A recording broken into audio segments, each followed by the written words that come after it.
Google SEO search versus Pinterest SEO search for businesses. This is going to be a very juicy room. I'm going to make it Google SEO versus Pinterest SEO so that we can all be here and have a great time today. Welcome, Annie. It's been a long time. Thank you for being here. Luis, Positive, thank you all for being here. We're going to have a topic touched on today that's really going to help us understand the difference between these two platforms, why they coexist and why they need each other. And if you're on either of the two platforms, they're going to be great for you long term. This is something that I have seen tremendously work magic. Like I don't know how to describe it, but today I want to really make sure that as you're listening to this and you're learning about how Pinterest works for your business, you can also understand that the business starts off with asking the right questions. And the places that people ask questions the most are on Pinterest, are on Google. Let me actually shock you just a little bit.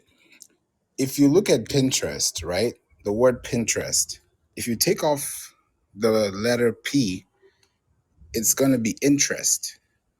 So people go to Pinterest to search for things they are interested in. I'm going to Pinterest to look for yellow flowers. That's because I am interested in yellow flowers. So the interest is so specific. Hey D, long time, glad to have you here. The intention is so real. It's so important because there's so much that goes behind the intention. I might be looking for yellow flowers because I may have an event. I'm an event planner. Or I'm just looking because I love yellow flowers and I'm trying to see what to buy near me. So you never know what their true intention is, but if you can set the intention, then at least you have a much higher prediction value. So today we're going to talk about Google SEO versus Pinterest SEO for businesses. I've seen these two work amazing for each other because Google is where people go for high search intent. When people go to Google, they're going there to get an answer right away. When they go to YouTube, they're looking for an answer right away. When they're going to Facebook or Instagram, they're not really looking for an answer right away. They're looking for what's available or what they can see in the Explore feed. So there's a difference in the intention. There's a difference in the urgency. There's a difference in the value experience that you're getting. Not that one is over the other, but they both serve different purposes because Google is heavy on data. I was having a call yesterday with someone and it's been amazing to hear some of the things that he mentioned. I'll just tell you in brief. And I had a call with him after we talked about something on a podcast. We got off the call and he mentioned too, because we went kind of in a rabbit hole talking about how, websites are now being ranked on AI, search engines. So the question is, how do you rank your website on an AI server? For example, how do you rank on ChatGPT? That's a question everybody's trying to figure out. There are answers to that. There's something called Agentic SEO. Agentic SEO. Agentic. It's pretty much an agent. So agentic means that you send an agent on an errand and the errand is going to come back and give you value off what you gave it. So I'll give you an example. If I'm going to write about my website and say I'm talking about SEO, Pinterest, podcasting, full stack marketing, how do you build your business from scratch? How do you retain, a great level of connections with the people that you're actually working with? The next thing you want to do is answer those questions. When you answer those questions, you're sending that agentic SEO to the servers. It doesn't sound as simple as I'm explaining it, but at least get the concept. Because when you have the value of the answer you're trying to give, the platform that you're going to actually start allowing to disseminate information back to the user, then you want to be the person that they can cite. Now, you're going to ask me, how will they cite me over the other person? Now, when I've been looking at AI search engines these days, there's anywhere between 1 to about 5 sources.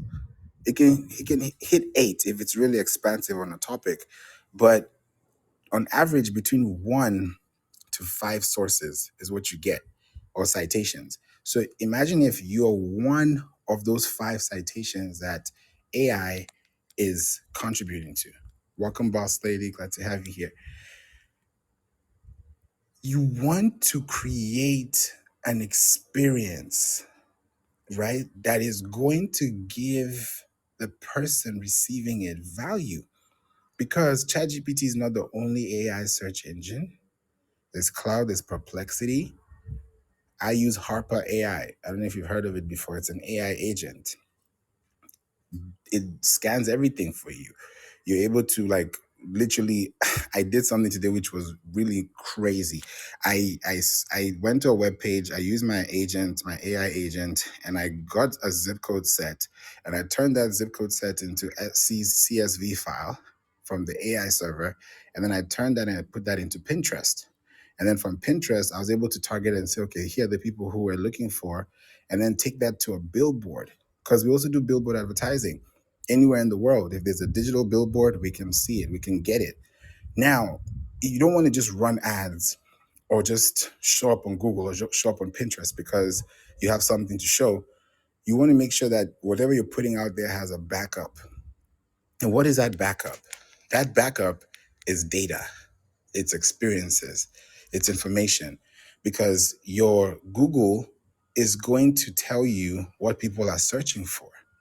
That's why whenever we connect with you and we get to work, the first thing we do as soon as we get work started, the very first thing we do is connect your website to Google Search Console. If it has not been connected, most times they're not connected. And I'm always happy to connect you the first time because I want you to see things from the beginning. If you've had it connected before, praise God. Let's go in there and let's make sure that it's fixed enough and it's ready to go, right? Now, if you start doing that as a business and you connect your website to the Google Search Console, right? The next thing you want to do is connect your website to Bing. After you connect it to Bing, you now want to connect it to Pinterest. When you're connecting them, and when I say connect, I don't just mean like plug away. There's a code. There's a code that you have to copy and paste. So you don't have to even worry about the code. They will give you the code. They'll say, copy this code, paste it into your DNS record, which is pretty much in your domain name server where you bought your domain, whether it's GoDaddy or any other platform. There are many of them. You put the records there. Then you go and authenticate the record, and then you validate the record.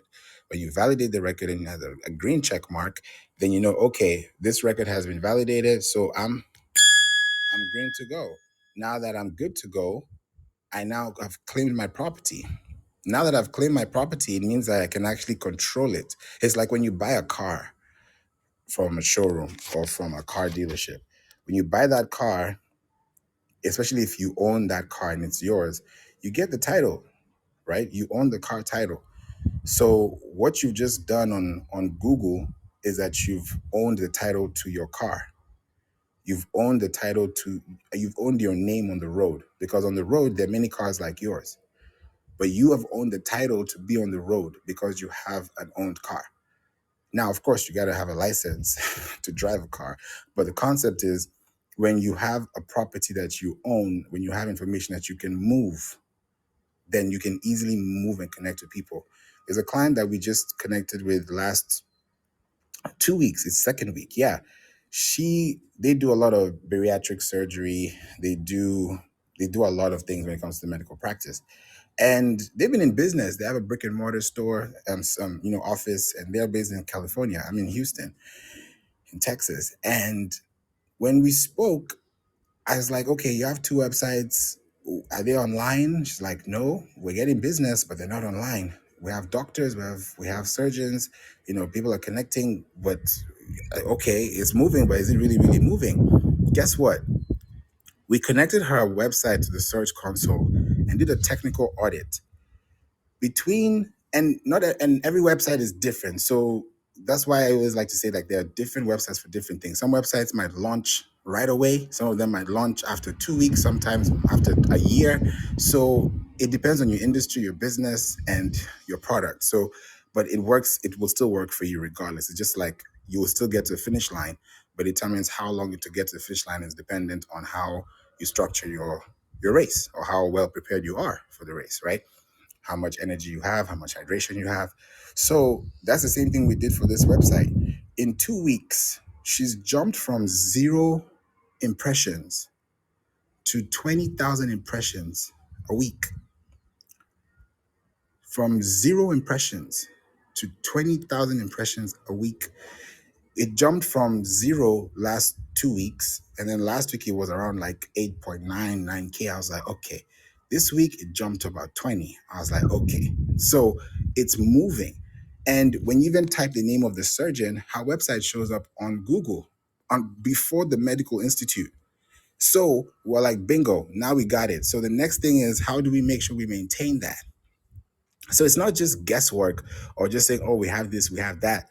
There's a structure because all these Google, YouTube, all these things that we like to enjoy, there's an algorithm behind it. There's a science behind it, and it's not trying to game the system. It's fair play. There's something called white hat SEO. There's white hat, there's gray hat, and there's black hat. White hat means that you're playing ethically, it's fair play, and you're doing it with integrity, right? Black hat, I don't do black hat. Black hat is how it used to be back in the day. You just stuff keywords, you place them anywhere. Everything that if it's a cat, it's a cat. If it's a dog, it's a dog. If it's a pet, it's a pet. You'll just see that everywhere, scraped around the whole thing. But it's to kind of manipulate the system because it's trying to stuff it. But now with AI and conversational, AI, you can't do that anymore. So you have to play the long game. And SEO is a long game. I always say this, it's a long game because today you can lose traffic, tomorrow you can gain traffic.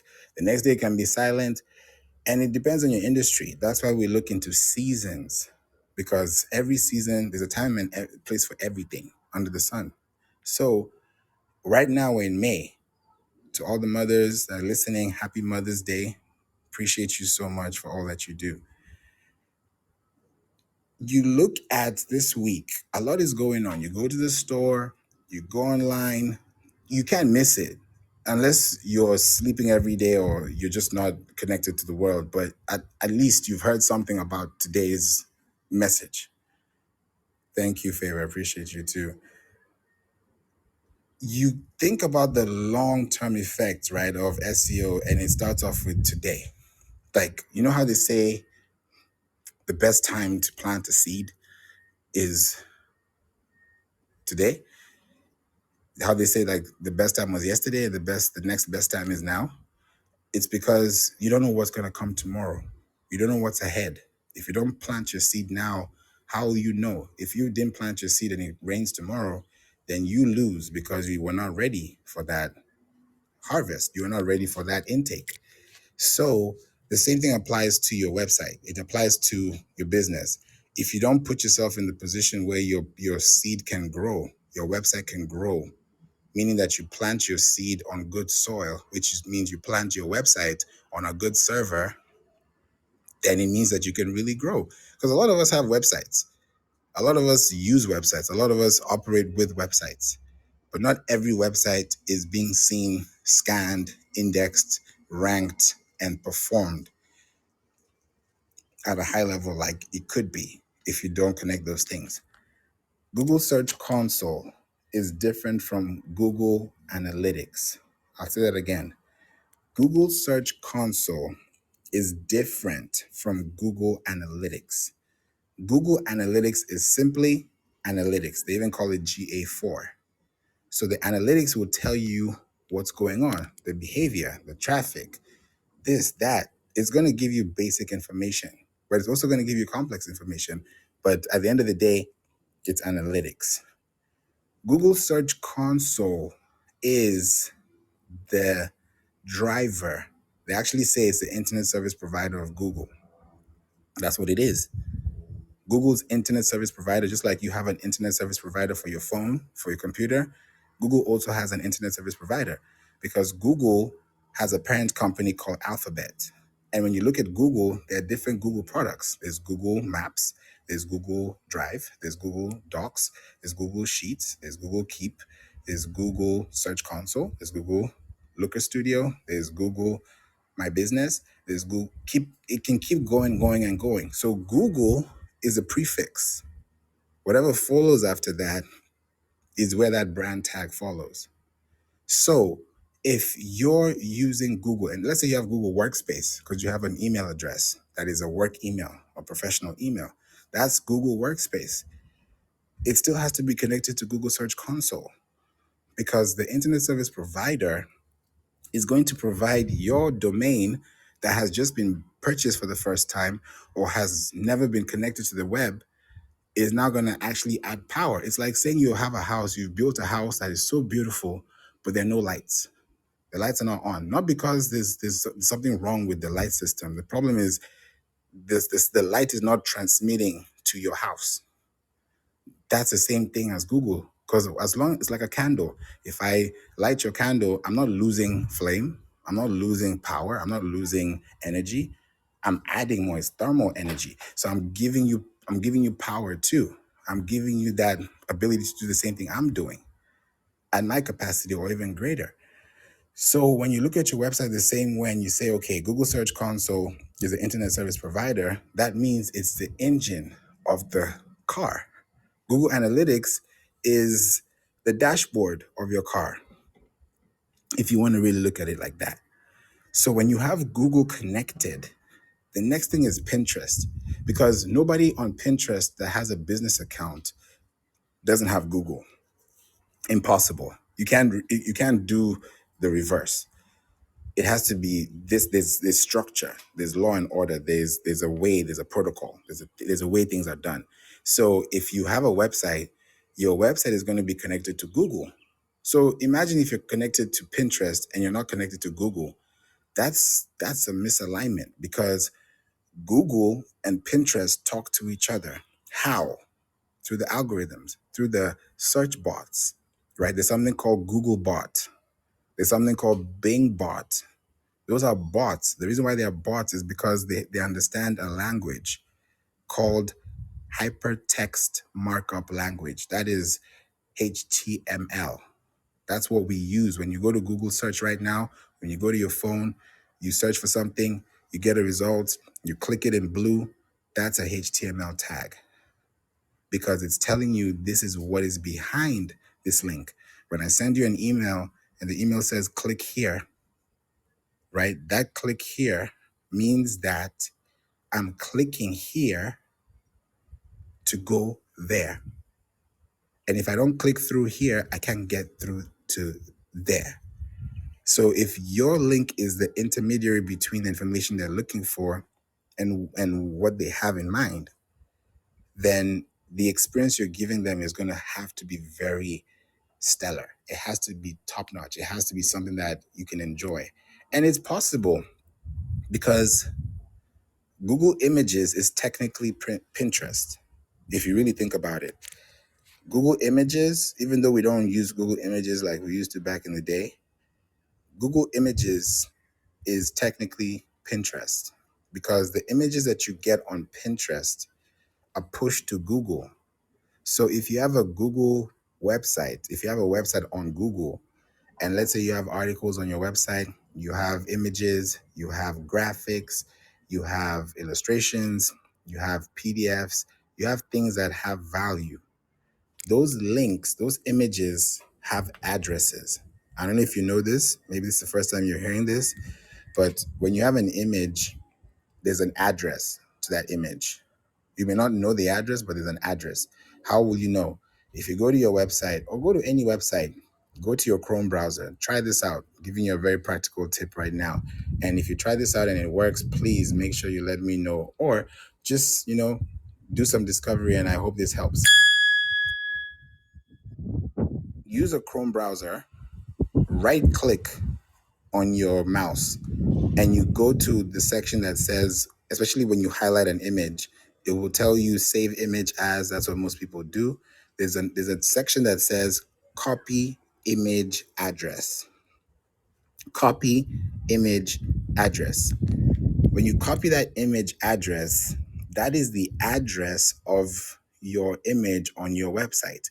And that address is what is being transmitted through the bots that I talked about earlier in between the systems, Google, Pinterest.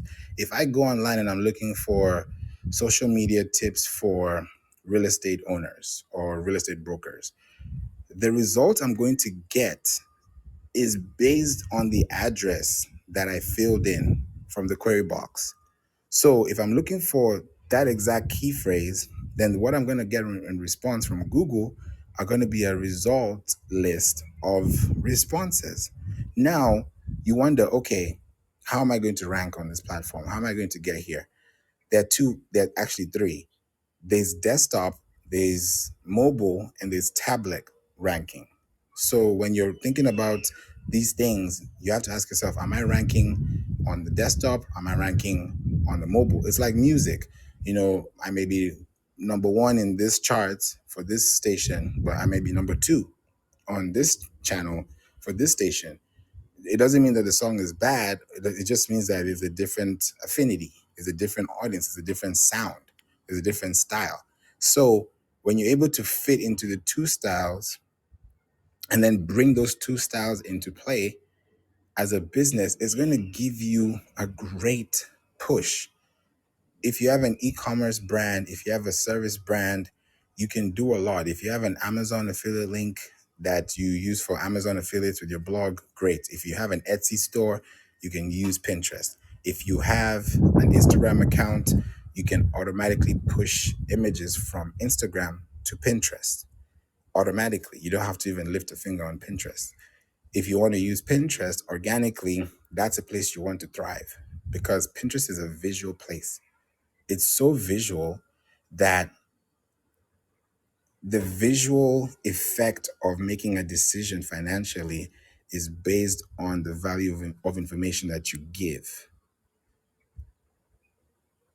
And if you give information that is valuable, what you receive in response to that value is a click, a save, a download, a request, which is an opt-in, or even a booking, or even a payment.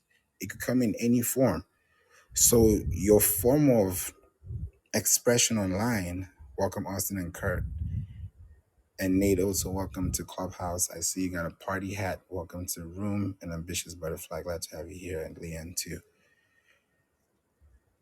You have to look at your website differently this year because the way we are going, it's moving so fast that I was up till I think almost 1 a.m.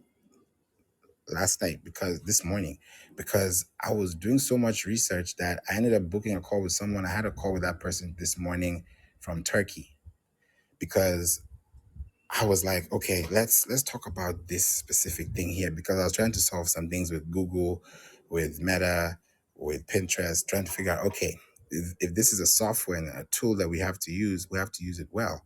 And I learned so much today. I've been doing a lot of listening than talking because I've been having a lot of meetings and I'm just listening and listening and listening and listening.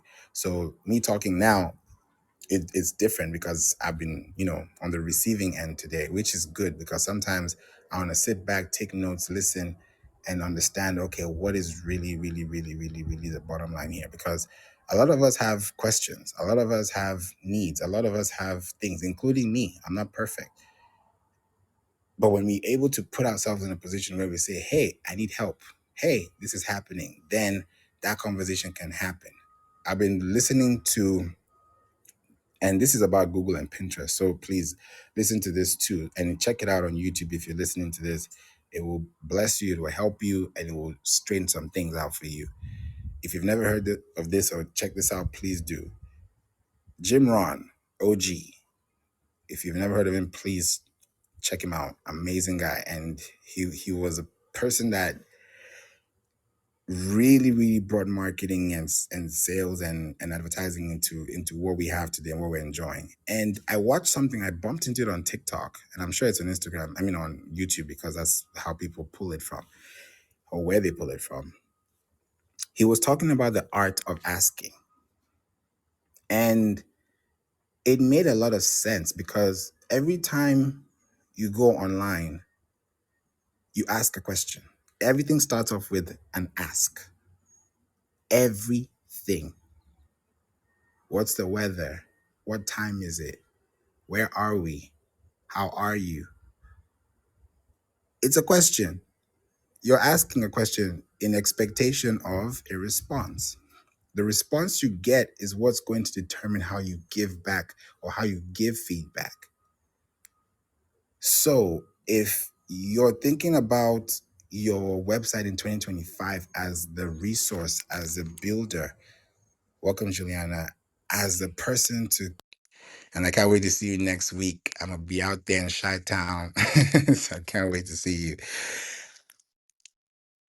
You have to look at this from a long term perspective, because the way we're moving is so fast that it's like, hey, if we don't do this now, I don't know when we're gonna do this. Let me just bust your brain a little bit. Let me just give you a little bit of what I heard today.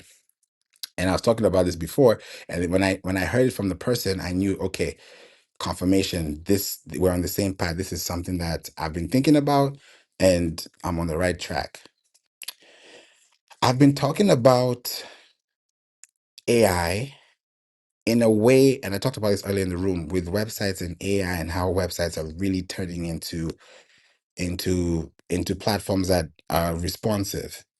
So I did a study, and there's something called robots text, which is simply a language, or a way of saying quality control for websites, where you're able to like scan, index, like control which pages are being seen, which pages are not being seen, index, no index. It's kind of like a controller for your website. It's a little technical.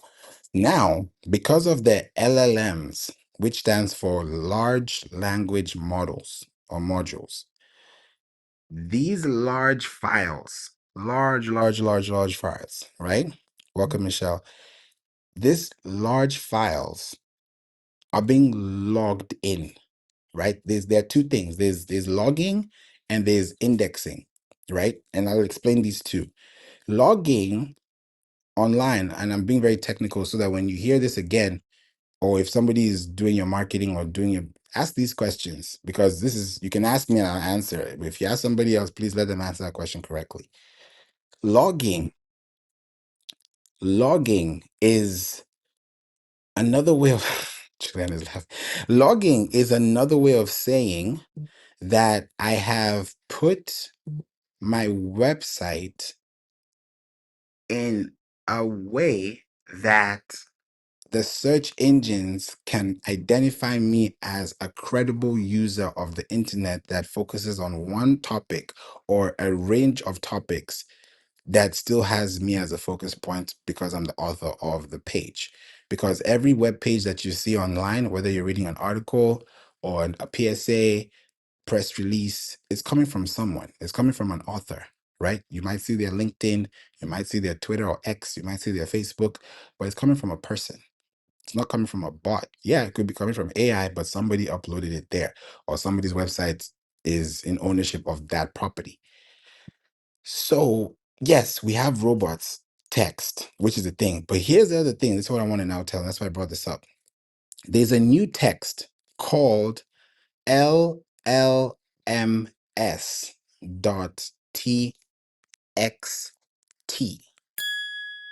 In other words, it's large language model, right? And it's a server that is serving as text for AI. Meaning that it's like saying we had one source of information to give. Now we have two. Julian is like, oh, here we go again. It's the truth. That's why I'm always in research, because I always come here. I don't do, this is my first room on Clubhouse this week. I think since May 2nd. Yeah. I haven't been, hey sis, welcome. I haven't been on Clubhouse. I've been listening, but I've not been doing rooms because I've been so focused on doing research that when I come here, I say what I need to say. I go back to do my research. I go back to work. I go back to connect, and I'm building. And it's so great because now I can do this knowing that there's a team and everybody's on track and we're handling projects and it's very smooth. you know so I saw this thing and I said I have to tell you about it, because if I don't tell you this thing, you'll be looking at me like you didn't say anything. I'm saying it now. These are the things that you will need, because if you don't do them now for your website, it's not even possible. Because the person I was talking with on the phone earlier, and he was like, if people don't know SEO till now, at least the basics, and I'm not talking about you have to know SEO, the basics of I can write a good file name. I can write a good title. Like when I'm doing something online, it's clean. It's like cleaning your closet. You know how to clean your closet. You know how your closet looks like. So we all know the basics of those things. We know how to brush our teeth. We all know how to do all these things. It's the same thing as SEO. You don't have to plug in softwares and codes to say I know SEO. SEO is simply knowing that if I search something and I get a result and it's a match, that's SEO. The goal is to match. That's the whole idea of everything. The reason why all this optimization, scanning, coding, crawling, all these things are just to make sure that you can show up at the top of the search, right? So if you're doing that at the top of the search with this LLMS, then you're putting that into your system so that when it now comes back to the topic of Google and Pinterest talking to each other, and you have these two robots and LLMs talking to each other, then what's happening is that your website is part of the results page or the results list. So if you're asking ChatGPT a question, if you're asking anybody a question, then and let's say you're using Apple Intelligence or you're using Alexa, or you're using Siri, the answer that you're going to get is because it's coming from these sources. So that's why I started off with Agentic SEO earlier, because you're pretty much feeding the algorithm with information. And it's the same thing. You're not really doing anything different. It's like, I know how to drive a car. I can move from stick shift to automatic to self drive. Not because I don't know how to drive a car, but because things have shifted. Just like now with the websites, when you shift from just a traditional website, just having a domain and a server, for you to now have those root directory files that are installed, and it's free. By the way, it's free. Don't think about, oh, how much is this? Free. You can go online and type in free LLMS text TXT generator. It's free. Check it out. The difference is how you install it and how you use it. I can give you a toolbox today, but that toolbox may not be used the same way I use it because I have an experience in that more than you, or vice versa. So I'm just giving you this information so that when you check these things out, you know about them, so that when it happens, you're not caught by surprise. Some people are hearing ChatGPT for the first time today in the world somewhere. So you're early. You're very, very early. There's some countries that have no idea of what ChatGPT is. So don't think everybody knows what it is. This is a global space. So I like to make sure that I'm making this clear so that it's not like, oh yeah, we all know it. No, we don't. I don't. I still don't know all the AI stuff going on. The more I know, the more I don't. So I'm able to help you in that way. So don't be scared. Don't worry. These things are happening, but they're definitely something to handle. Juliana, passing it to you. Yeah, I will do a paid masterclass for sure. My head hurts. This is how people feel when I talk taxes. It's like you're speaking Greek or whatever language that I don't understand. Hi, everybody. I'm Juliana. I usually come here and hang out with Favor. He's my little brother. That's full disclosure. And so I'm just coming in here to support him. So keep going, brother. Thank you, Juliana. I believe as business owners, as creators, as people who are intentionally trying to make a difference, we have to know these things. And And you see, like you said, Julian, you said your head hurts. A lot of people, I'm sure theirs hurt too. And mine hurt when it did. But the best part is you can get out of it better. I was actually having a podcast episode today, and somebody we were talking about pain. And that thing really caught my attention. I won't go too deep into it, but like, and I've called the podcast episode, it's not out yet, but I already know it. It's called The Raw Materials of Success. That's the name of the podcast episode, because we went so deep into the topic that I also learned something myself today. Like, yes, I'm interviewing you, but I'm listening and I'm like, huh? What? I'm like doing a self-reality check on myself. I'm like, oh, okay. All right. All right, bet. And I'm just getting all the things together. And one of the things that struck the most, there was a lot, but one of the things I want to just share with you, just in context of this room, when it comes to pain, is that for you to experience the joy of something, you have to go through the thing that you don't like the most, but it has to come out of that point. And I've been listening, I'm like, okay, it makes sense. When it really hit home was when I was on TikTok today, and the very first video I swipe up and I watch. This is so unrelated, but this is 100% connected. The pain of, and I didn't know this till today, which was like, huh, interesting. When when this is going to get a little deep, because I'm also going into the business of things, so that when you come out of this, we all come out together, and we come out stronger, because we can come out together and we have to. When Jesus said, my God, why have you forsaken me? And this is coming from the TikTok video that I watched, and I was like, this is so deep. It didn't make sense till it did today. And that's why we have to come out of pain and just know that, yeah, we can go through pain, but we're not from pain. Is he said, why have you forsaken me? Right? I didn't know that that wasn't just Jesus saying, of course, at that point in time, that's a real question, right?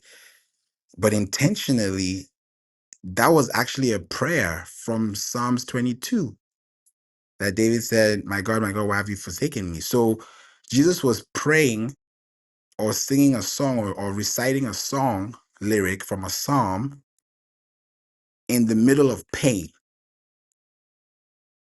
if you get my drift. In the middle of pain, to get out of from that pain to now experience what we're all experiencing today. And I was like, oh, it was a verse. That's why when people are going through things and they're singing songs, they're praying, they're chanting, they're saying things, it's because they're charging their bodies, their inner being. So why am I giving you this story? Because when somebody is looking for a solution to solve a pain point, yeah, I didn't know that, Julian, until today. A pain point, right? The pain point is, hey, this this thing is hurting. I need to get this thing off my feet, off my leg. It's hurting me. Because it's hurting, I want to solve this problem. And people get problems solved when they understand and identify that the solution is the exact thing that they're looking for. Like when the doctor tells you, hey, do this, it's because you know that you trust that this is going to solve the problem. Welcome, Shara and Christian. So it takes a while to really, really build up. But at the same time, as you're building up, you're like, okay, I'm building up for success. I'm building up for these things, and I'm building up to make sure I'm the best version of myself. So when that story hit me today, I was like, yeah, go through the pain, because what's the worst thing they can say? No. If they say no, move on. Don't cry. Keep going. Keep going, because for you to get a yes, you've gone through a couple of no's. And that no, a lot of people don't like to go through no. So they'd rather stay in the comfort of, oh, maybe, okay, all right. Yet somebody is looking for a solution you can provide, and they're hurting. And yet you can use a visual platform like Pinterest to say, hey, here are 3 ways to do this. Or on Google, here are three things to do. And you solve that person's problem. Now that person is a customer or even a consumer, because they trust that you were able to provide the solution at the time that they needed that solution solved when they had the problem. Problems come and go, but when they come, you have to know exactly where to go. That's why there's some people you call when there's a problem. You pray when there's a problem. There are things you do when there's a problem. If there's pain, you're going to search, hey, I'm looking for this. Da, da, da, da, da, da, da. If you're going online, you're going to the grocery store because I need this, I need that. So those things are so, so important. But if you can answer those questions and also relate that, it can really go a long way. So before we go any further, Juliana, we'd love to hear your feedback. And I'll come to you, Shara. I was typing away. That was me 3 days ago. I was fighting with Google Ads. They wouldn't let me run because I needed to verify the business. I'm like, since when did you all start doing this nonsense? For 3 days, every form I will upload, it will say, no, we don't want it. I went in circle like 3 rounds until last night, finally, they accepted it. So now I can continue to run my Google Ads with my easy bookkeeping class, which starts next week. A little plug, shameless plug for me. So you have to keep pushing. You should never, ever, ever give up, because giving up is not in any of our vocabulary. Anybody who's here listening attentively, no, you should eat no for breakfast. I end my talk. Wow. Okay. Okay. I feel that. You should eat no for breakfast. Yeah. Yeah. I mean, I would wear that on a t-shirt. Well, yeah, for real, I would wear that on a t-shirt. Because if you tell me now, I'll be like, why? Then we'll be like, okay, why? You know how a child like asks you why like 16 times? Why? Okay, the sky is blue. Why? Because okay, why? You keep answering that why. Before you know it, you're like, man, okay, now it makes sense. Because if a 5-year-old cannot understand it, how will a grown-up understand it? How an adult understand it? These are big things to look at. So yeah, we got to be bold and we got to do these things the right way. And sometimes with business, it's not in your first year, second year. Some people make it in their first week, second week, but we're not the same. Everyone is different, but we're all able to do these things at a high capacity if we just focus on the things that really mean the most to us. So thank you so much for that, Juliana. Shara, we'd love to hear from you too. Welcome to the room. Hey, no, I just popped in. You favor you always bring up to the stage. I was just listening. I didn't even get the full layout of what we're talking about. And hi everyone. My name is Shar. I'm a entrepreneur for about 4.5 years. I was able to get my business to go from zero, not having any overhead, to now a figure income. It's been about 4.5 years now. So I've never used SEO. I guess in a way and in terms of paying attention to it, I literally can say I've learned about it just this year. Everything I've done has always been organic. I've never used any paid ads or anything like that. But I have very high visibility across 7 different platforms. About over a little over 100K plus in following across all of my platforms together. I've consistently posted for over gosh, 6 years. So I'm pretty searchable now. And also I have a podcast. So Favor is always teaching a lot. I definitely learn a lot from him when it comes to Google SEO. I built my business very much backwards. When I started, I didn't have an email list, didn't have a website. I had a story, and that story gained traction on LinkedIn. I turned it into a funneling system on Clubhouse 4 years ago. And then I turned it into a full-fledged business within my first 6 months of paid services, about 125K the first 7 months. And then it went up, doubled every year. So if you were to ask me how I did that, I just stayed aligned to my purpose, listened to the market changes, learn how to diversify, knowing my client profile, who I was looking for, who to target. And probably the last 2 years, I've used AI to automate and scale that system, that process. So I'll pause it there. Love that, Shara. I love to hear that because there's so much value in what you said. And even you too, Juliana, you both brought something that I've been looking and thinking, and I'm like, the bottom line to all this, like you've both rightfully mentioned, is tenacity. That's what I was hearing. Tenacity, tenacity, tenacity. Because it's really one thing to, say, hey, I got a business. Okay, cool. But to keep it going, even when things are not happening and you're not getting the results, you're not getting the profit, you're not getting the callbacks, you're not getting the email, you're just like, what's going on? Are people listening? Like sometimes you're wondering, is this mic on? It is. It's just that the right person hasn't heard it yet. That's just the thing. The right person hasn't heard it yet. And when the right person does, the right person will. That's what I was saying earlier. Jim Ron talked about it. Ask, the art of asking. You have not because you ask not. So, as a business, if you flip that and say, why am I not receiving clients or leads? Because when you click this link at the top, there's going to be a question you're going to fill out. And that question lets me know exactly where the pain is. Because when I'm able to solve that, I'm like, okay, I understand. We can work it out together and we can make that happen. There are 4 questions I ask, and then there's another one in case you want to add something.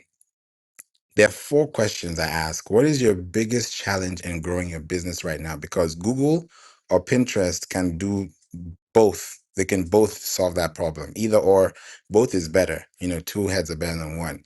So when you do Google and Pinterest together, you just form a beautiful, beautiful relationship online with the servers. So you have 4 options. One option is I don't have enough clients or leads. That's the first one, right? I don't have leads or clients, whichever way you want to put it. The second one is I'm overwhelmed and need better operating systems to scale. Number 3, I'm stuck doing everything myself and need to hire. Number 4, I'm just starting or I'm just getting started and figuring things out. One of those 4 will end up being your answer. One of them. If it's none of them, one of them will resonate with the one you respond to. Because after answering a few questions, it will lead back to the root. Because when you go to therapy, when you go to a counselor, when you go to a mentor, the goal is to solve the problem. The goal is to leave the room better than you came in. So if you're going with the intention of leaving better, then the answers that you give will be so important to you because you're expecting the good feedback. It's like prompting or using AI. If you're not a good prompter, if you're not asking the right questions, how are you going to get the right feedback? It's not going to guess. I can't mind read you. I need to understand what you're saying and say it clearly. Don't mumble. That's what even Jim Ron said. Don't mumble. Clearly say it. Pronounce it. Enunciate it. Like make sure that it's said in clarity in speech. That when it's said, there's no mixing or mincing. It's right there. It's the meat and the potato. Exactly. Garbage in, garbage out. That's the fact. So it's definitely something to think about, and we have to think about how we can put ourselves out there. And I'll show you how to do that before we leave the room today. Pretty, thank you so much for being here. Love that you're with us today, and welcome to Marketing Club. It's great to have you in the room and glad to connect again. We'd love to pass the room to you and hear from you if you have any questions or contributions. Hi guys, thanks for having me. I'm trying to figure out a marketing plan, so I figure since you guys are the marketing club, I can ask a question. So with Pinterest, should if you're because I have books that I sell, I'm an author. So would that be a place to market my books? Great question, Pretty, and welcome, Mr. Number One Blogger. Thank you for being here. Who, Pretty, you asked a very great question. Now let's dive deeper into this. The answer is yes. So let's dive into this. What type of books? Is it nonfiction? Is it fiction? Is let's talk about it. What kind of books do you write? Well, I have three. I have three self-help books. The first one is called Becoming Both. It's a guide for moms to rediscovering themselves from being a mom and you. That's book number one.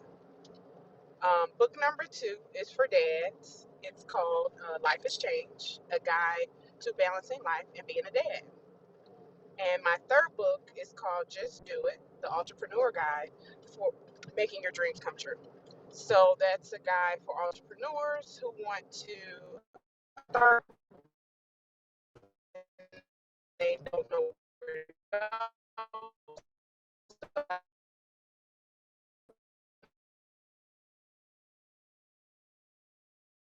Or online service or getting your business Okay, started. we couldn't hear you on the last piece, but I was paying very close attention to what you were saying. So I'll say it back so that I make sure I got it, and we also got it for those who maybe have missed it or came into the room. Welcome, Unique, as well. So you said you have three books. You have three books. One book, and they're self-help books. One book is a guide for moms. Another one is a guide for dads, and another one is a just do it entrepreneur guide. Did I get it right? Correct. Yep. That third one is the entrepreneur guide just for entrepreneurs. So it's basically for everybody. Okay. Okay, perfect. So I went to Pinterest right now, and before I even go too far into what I'm about to say, are you on Pinterest, considering Pinterest? And if you're not, where do you usually use your social media for, I would say for marketing, your book? I'm not well. I do multiple things. I'm a serial entrepreneur, but I have other things on Pinterest. I just wasn't sure if I should take my books there or not. Okay, so let me say this real quick. The number one reason why you should have your book on Pinterest, it's like saying why you should have your book on Amazon. Why am I saying this? Because in your book, you have a lot of quotes, and Pinterest is I'll call it quote heaven. That's what I would really call Pinterest, because you can extract quotes from your book as illustrations that focus on self-help infographics or action points. You can use as carousels, because Pinterest is technically like any other platform. You can do carousels, videos, static, name it. You can get leads, you can run zip code ads, you can run quiz ads, you can do anything on Pinterest. So it's pretty much a very robust place to be on, especially on the business side. If you're on the personal side, you won't see all those things, and it's easy to upgrade to a business account. It's just good if you don't have one, like you said, if you don't have one, the best thing to do is to set up a Pinterest business account, and we've done this several times. We'll set up a Pinterest business account from scratch, and when we sign up, you'll sign up with your work email address, so that when you do that, your work email address is connected to that account, which locks it in. One, that secures you, the account holder. And then two, you can use that same email to now receive requests for proposals, or you can receive that for, maybe speaker requests, or you can have, email inquiries. It could go that long, it could go that far. So when you have that right now, you can go online and search on Pinterest. I'm actually going to do it right now for you. I'm actually going to do that right now. So I'm typing in the word. Let's do this. Give me a second. All right. So I typed in the word Barnes and Noble, right? And whenever people hear Barnes and Noble, it's about books. So right now, when it comes to distribution, before we even go into Pinterest, where are your books right now online? From your website to an Amazon to a store to anywhere it could be on the web. Where is it right now, and where could people find your book?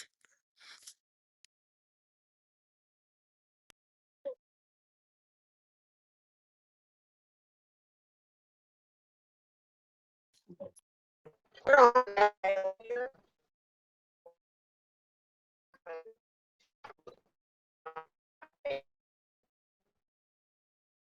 Is it just me? Can you guys hear me? Can you hear Pretty? No. Okay, Oh, awesome. No, okay, Pretty. We need to get your network is your network is a bit It sounds like in the Matrix.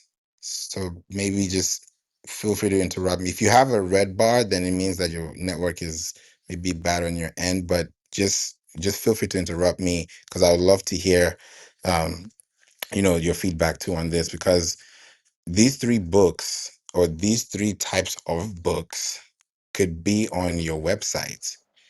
And I haven't heard where they are, but if website is not one of them, it needs to be on one of them. It needs to be on one of them. It needs to be on one of them. It's on Amazon. Okay. Okay, it's great on Amazon. Now, because it's on Amazon, it needs to come from your website first. Because when you tell people, hey, check out my books, you're sending them three links. Okay, please put the link in the chat. Yeah, I'd love to see it. Because when you give them a link, that link should be a link to your website. In fact, to even make it more intentional and more rewarding, yeah, more intentional and more rewarding is if you have an article that talks about the book in a summary form and you're able to give guidelines on how to navigate through the book, especially the books that are self-help. If it's self-help for moms, for dads, there are very specific things that are going to be in the book that they're going to have to go through. So let's say there are 5 chapters, for example. There could be more than that, or depending on the number of pages, you have each chapter solving a different pain point. Back to the pain discussion we're talking about. So if I'm going to look at this entrepreneur guide, then before I even purchase this guide, I need to feel like this guide has already guided me to a solution. In other words, because I'm experiencing your brand, I'm already feeling like my problem has already been solved because I found trust in the solution. So that faith you're having in the solution is making someone feel connected to your response on how they can solve the problem they came with by searching online and saying, I'm looking for self-help books. Right now on Pinterest, Barnes& and Noble has 142,000 followers. 142,000 followers. And out of those 142,000 followers, they've had about total of 3,000 pins. But still, those 3,000 pins are giving them 2.1 million monthly views. Think about that. Yes, 2.1 million views. And we have this new model now with you, and we organize, we create your Pinterest and we do it. We get you at least 400 pins a month on Pinterest. There's a new way we're doing it that is really, really cool. And I can even show you some accounts that we've been building from scratch. There are about 4 or 5 of them that have started from scratch, and they're building. I'm like, okay, it's like watching a tree grow. And you're like, okay, we're just in the first month, second month, okay, it's moving, it's moving, it's moving. And it's very possible. It's very possible. It just depends on how you structure it. So Barnes& and Noble has 3,000 pins. 3,000 pins. I'm going to go to Instagram because I want us to be very realistic. So if you're listening to this, check this out and do your own research too. There we go. This is about to blow your minds, guys. This is about to blow your minds. Oh my goodness, this is about to blow your minds.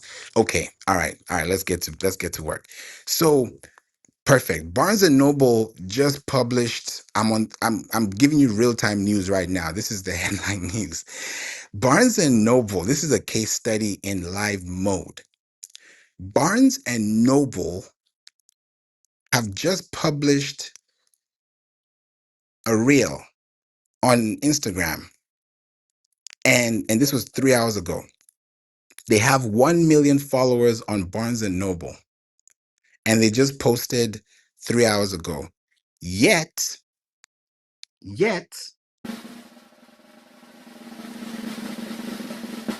Pinterest, they have 2.1 million monthly views. Yes, they have less number of followers, but the last time that they had their pins posted was anywhere between, from what I'm seeing, 2 days ago and a week ago. So that means for every pin that Barnes and Noble has pinned on Pinterest, they're getting a lifespan of 5 months. Meaning that if, let's say for you, Pretty, you have 3 books, that means book one, book two, book three. Book one has 12 chapters. Book two has 12 chapters. Book three has 12 chapters. In each of those 12 chapters, each chapter has a specific topic. In each of those specific topics, there are different titles, there are different stories, there are different experiences, there are different case studies, there are different worksheets. There are different things. It's like building a Lego, right? You're just, it's like, or you're building a castle or sandcastle. So, or a Jenga, like you're building it up to the point where it's like, okay, all right, we're here. Now imagine on Instagram, with what I've just explained right now with Barnes and Noble, right? Barnes and Noble has 6,299 posts and they're driving 1 million followers. Yet on Pinterest, they have half the size, half the number of pins, but they're driving double the traffic size. Tell me where they do that at on the web. Tell me where they do that. This is Barnes and Noble, I'm telling you right now. Go to their Pinterest, go to their Instagram. This is a bookstore. Yes, they're an online store, but look at their online activity. Pinterest is gaining more monthly views per month, and they're not posting as frequently as they're posting on Instagram, and they have less numbers of posts on Pinterest. And they're not even posting daily, it's once a week. So, why am I giving you this case study? Because back to you, Pretty, and I hope you have. I would love to hear your feedback, as well, because I would love to hear your thoughts on this.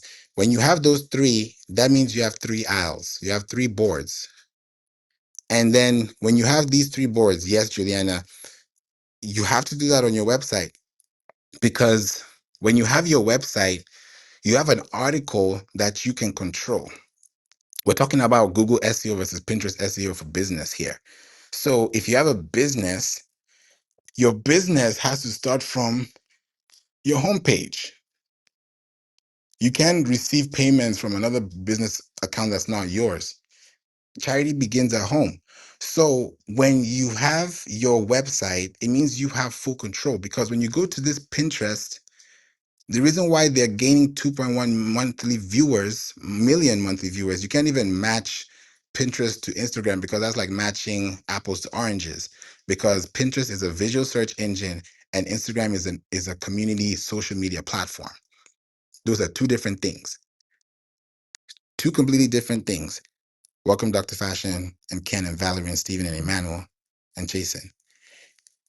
So your goal is to gain more monthly viewers. The more eyes that can see you in a month, the higher your conversion or potential rate could be. So you're doing this consistently to gain more traction. So imagine these quotes you've done, and people are still buying your books because they saw a quote from Pinterest that they connected with you. And the good thing about Pinterest is, and that doesn't happen on any other platform than Pinterest. If I have 100 posts on this board about this book, let's say for you, Pretty, it's let's say like it's Mother's Day week, self guide for mothers, and you have quotes on Pinterest currently. Let's say, let's just role play. You have Pinterest pins on Pinterest right now posted that you did, let's say a year ago. Let's say this book was launched a year ago and you posted around this time last year when it was Mother's Day. What we're talking about now, let's say we go back in time. You've posted this pin that we're talking about already. And now we're in 2025 and people are searching for the same thing. Self guide, self tips.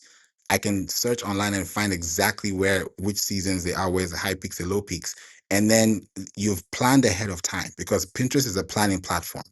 So you've planned their purchases on time. So if you know, okay, this book is, this amount, like I've clicked on your link now, I'm on Amazon. The book is 20, it's 20 bucks on the paperback. And then I can see the Kindle too. Now, with this, I see it has 34 pages.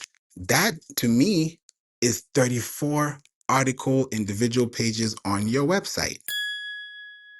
That means you have 34 opportunities to connect with people from different angles at the same time.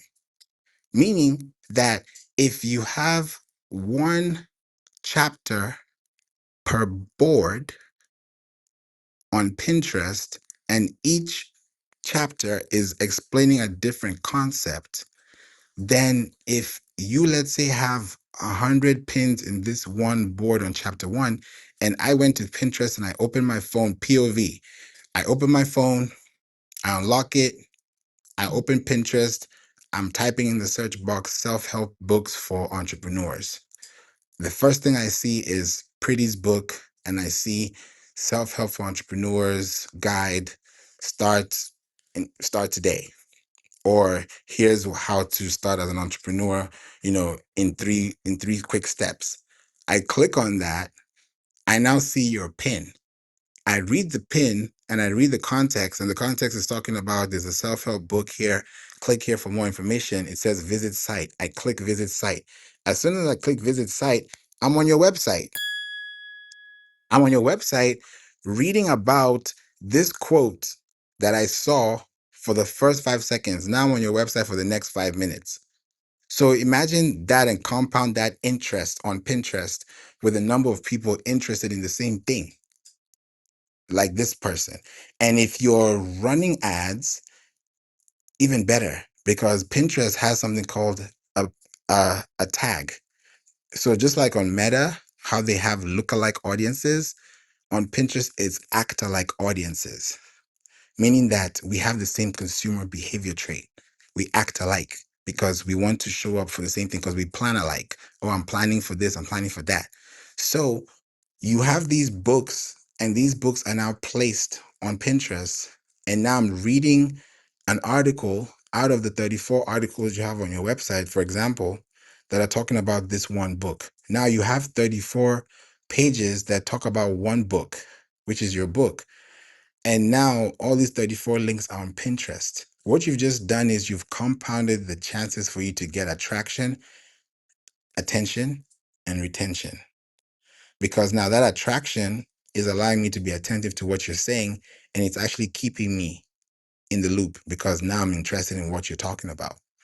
So when you do that on Pinterest, compared to another platform like TikTok or any other platform, I've just given you a perfect example of Barnes and Noble, how they're gaining more traffic on Pinterest than Instagram. Yet they just posted 3 hours ago and they're only getting half the size, and they only posted half the amount.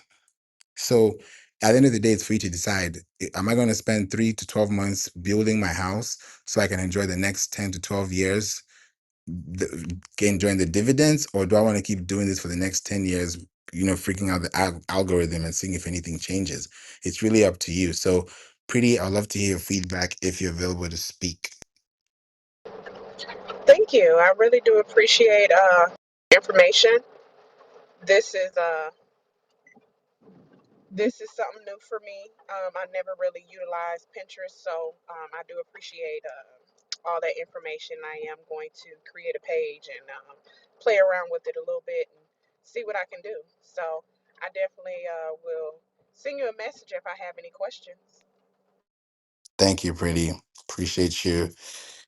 Yeah, this is a great space where we really dive deep into this. And I really brought this topic in because I want to make sure that whoever's listening or, trying to understand what the difference is, the difference between Google SEO and Pinterest SEO is this.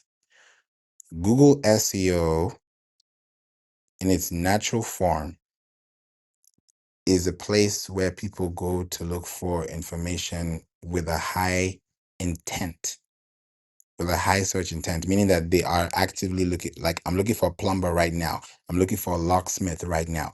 They're going to look for that on Google. Best restaurants near me. They're looking for things that are no problem pretty. They're looking for things in real time because they have a real situation going on. That's Google, right? Pinterest, I'm not in a hurry. I'm planning. I'm going there to look for ideas. I'm going there to, like, you can even feel the difference. Pinterest is like yeah, so that's Google, sorry. And then Pinterest is like, it's just chill. It's laid back. Because when you're on Pinterest, you're learning, you're learning what you want. If I'm going to buy furniture for my house, I'm going to take time to look at the furniture that I'm in need of. When I go to Google, I'm trying to look for a flight. I'm trying to buy a flight right now because I'm trying to purchase it right now. Right? I'm not going to Pinterest to look for flights. I may look to Pinterest on how to budget for flights or how to plan a flight of a family vacation. But if I'm a travel agent or if I'm a travel business and then that person is looking for that thing and then I'm a travel agent or I have a travel product, then I could connect to that person because that person connects with me. So Google is fast and furious. Pinterest is slow and steady. But both of them, you're gonna get to the top and you're definitely gonna see a lot of attraction because the attraction is huge when you think about the amount of feedback you get. Just imagine a platform that you're not even touching and you're still making at least 10,000 impressions a month, yet you're struggling on Instagram to make 100 impressions a day. So you have to really understand, where do you really want to put your energy? Where do you want to place it as well? Juliana, Shara, Dr. Fashion, would you like to add on to this, say something, ask a question? Feel free. The floor is yours. I just want to say thank you for the refresher Pinterest class, because you and I go a long way with these SEO and Pinterest.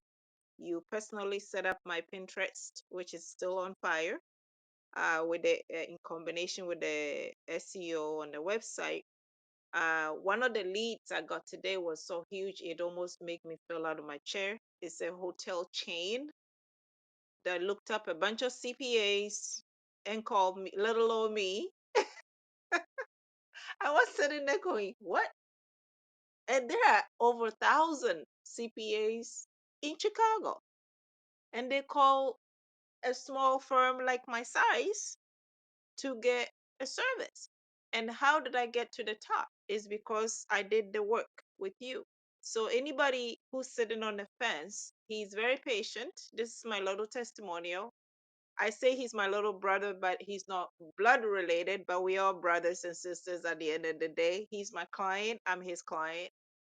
He's helped me go fourfold since we've been working together. So if you're on the fence, give him a call or sign up with his discovery call. You will not regret it. Thank you. Thank you, Juliana. I appreciate you.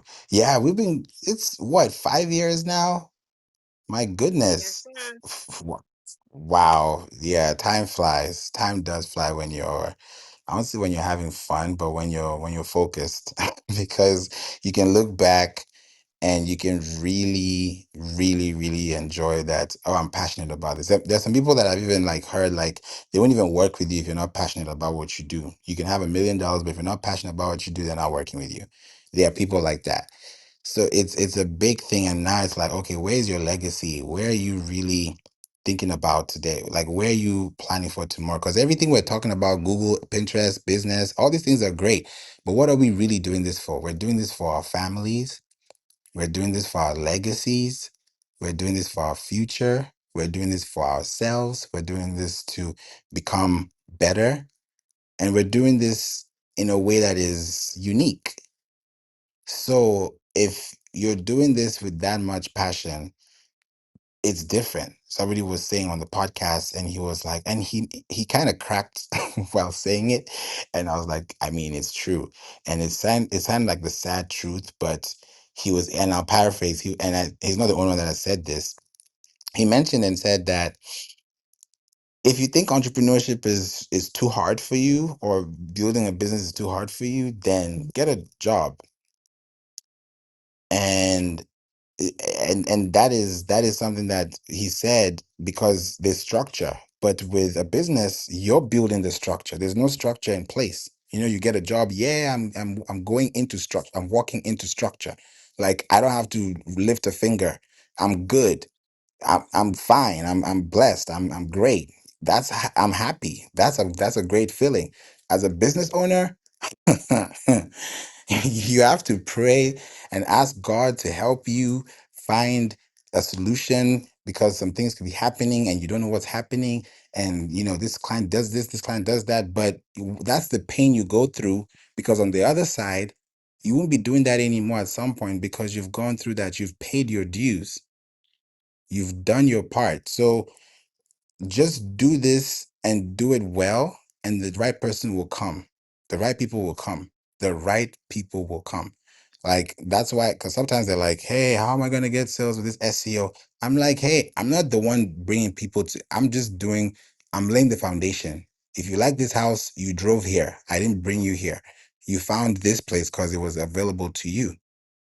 So when you start looking at it like that, it's not just, oh, we're doing this because it's SEO is great, but where's the value in the impact? If I see this thing every day and I want to buy it, some things you want to buy, you've not bought yet because you're planning to get it for Christmas this year. You just haven't gotten it yet, but it's been on your mind. When you get it, you'll be like, yeah, I'm glad I got it because I took my time to wait. It could be a car, it could be a house, it could be a tangible thing, it could be a memorable thing, it could be sentimental, it could be anything, but it's something that holds dear to you. So the goal of this room is to tell you that you have to be on either of these platforms, Google or Pinterest. Be on both. Yin and yang, yin yang is a two-way street. It will be a perfect combination. It would be like that 1-2 jab. Like, it would be perfect. Because guess what? You're on Google and you're on Pinterest. And when you're on Pinterest, you're technically on Google Images. So it's kind of like three strikes, because you're on Google Image, you're on Google Web, and you're also on Pinterest Image. And they're all leading and linking back to your website. Because on Google Images, you click on that link, it's your website. You go to Google, you click on the text, it's your website. You go to Pinterest, you click on the image, it's back to your website. So you get 3 links or 3 clicks for one post, compared to somebody that's trying to get one post in 1 hour. So you decide, what side do you want to be on? It's your decision. By the end of the day, if you need to make that decision and make it quick, and make it known, and so that you have at least an idea of what you're dealing with, click the link above, get on a marketing discovery call with me. Let's talk. Let's handle this. Let's understand. And the questions that you answer before you even schedule the event or schedule the meeting will prepare you, because the questions that you'll be answering will help you understand where you want to be, because the goal is to help you. It's to help. That's the goal. And if the help is achieved, then by all means, it's great. Can I promote my podcast on Pinterest? 100% yes, Valerie. Anything you can do on a platform like TikTok, Instagram, Facebook, LinkedIn, you can do on Pinterest. 100% yeah. It's important, because your pins are going to see the light of day. Like, Pinterest has a platform of 522 million monthly active users globally. That may not look like a lot of people compared to Facebook and the likes, but if you look at the people who are on Pinterest, people who go to Pinterest with a positive mindset. These are people who go to Pinterest who plan. So if you have a client, a customer, a consumer who's positive and who's a planner, I mean, where else would you want to get somewhere like that? It's like you're trying to look for green grass on the other side when you have a whole yard of green grass next to you. So when you're looking at Pinterest, think about it as an evergreen platform.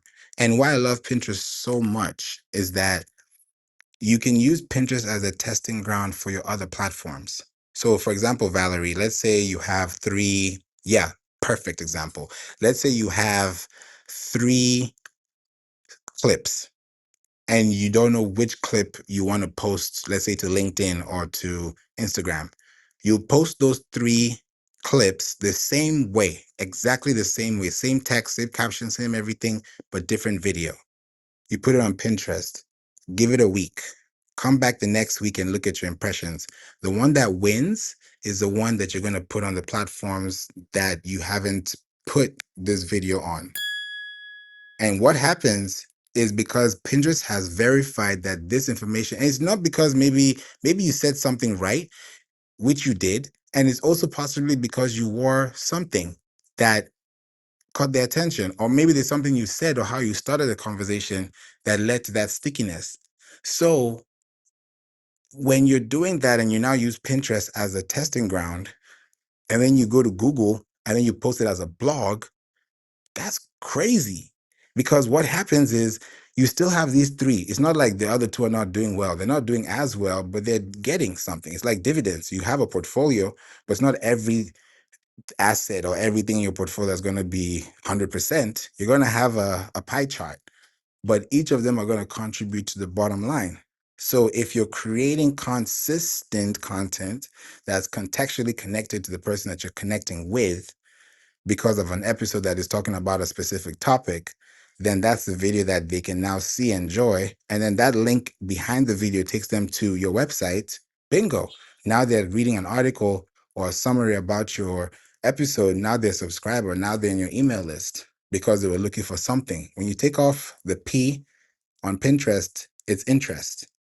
So if they're interested in you, it's like a date. If I'm interested in you, great. If I'm not interested in you, too late. It's not happening. So it's up to you to decide, how do you want to leave that date? Happy or blocked? It's up to you. So you have to decide, and that's 100% on you. The ball is in your court. Pinterest is a platform you can grow, and it's the only platform that I know that actually gives you earned impressions. All these other platforms, they give you organic impressions, meaning that you have to post organically, you have to upload. It's like you have to plant a seed to get a fruit. So you have to post a picture or a video to get an impression. That's an organic impression. A paid impression is that you paid a certain amount in value in exchange of an impression. That means you paid for the impression, right? That's why there's cost per click, because when they click on something, there's an impression value attached to it. Now, an earned impression is different. An earned impression means that after, it's like post production, after all is said and done, and I'm done with this ad, how am I earning impressions on Pinterest? Because if I saw this pin on Pinterest as an ad, and then I saved it on Pinterest as an ad, I'm still earning impressions because it counts. And that counts in much value. The same thing happens on Instagram, but not as much. And think about this. When you see something on Instagram and you save, let's say you have a post and it goes viral on Instagram, and you have 1,000 saves or 100 saves or even 1,000,000 saves.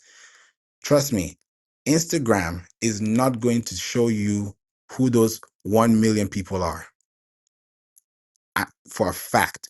They're not going to tell you who they are, and neither are they going to tell you what they named those boards. Because Pinterest has boards, Instagram has boards. When you see save, somebody saved it to a board, and that board is a private board to an Instagram user. On Pinterest, it's the reverse. I can see what you named that board, and I can see exactly who you are. If it's a company, if it's a profile, if it's a person, I can see it. So if I'm talking about self-help tips or books, and I see you saved my ad, and the ad, you saved it to a board that you named, and you call that board, let's say, Entrepreneurs Magazine Guide. For example, it could be as random as that. That tells me you're interested in magazines. That means you're interested in issues. It means you're interested in visuals. It means you're interested in something. So those words go a long way. You know how they say words go a long way? Pinterest is that definition of words go a long way. If there was a person, it would be Pinterest. If it was a platform, it would be Pinterest, because it tells you exactly what you're looking for. So if you're looking for a podcast about ABC, that's what you're going to get in response. And then you have them in video form, you have them in quote form, you have them in website form. It's a game changer. Time to do more again on Pinterest. Yeah, definitely, Juliana. Pinterest is a sleeping giant. Like, people don't know about Pinterest until you jump in and you're like, wow. Accounts that you haven't touched for years are still gaining thousands of impressions, not because anything is not happening, but because you're on a search engine. It's like a car. Your car will keep running. Well, of course, one day it's not gonna. It's true. You have to keep checking on it, right? Because you can't keep driving the car like that. At some point, you have to get it checked. Same thing with your website. Same thing with your content. So, what makes your Pinterest interesting is that you have your website. Because think about this, right? and and the more you do this, the more complicated it's going to get, because I just showed you Barnes and Noble, right? They have 3,000 pins, meaning that I would have to go through 3,000 pins on Pinterest to update each and every one of them. Who has time for that? Not you. For sure, not me, because you know that you've done this already and that was it.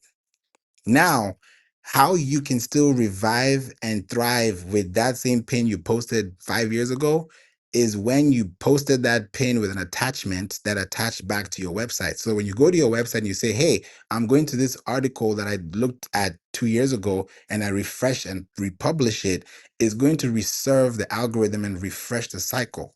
When it does that, it allows your pin on Pinterest to come back to the top of the search. It's that simple.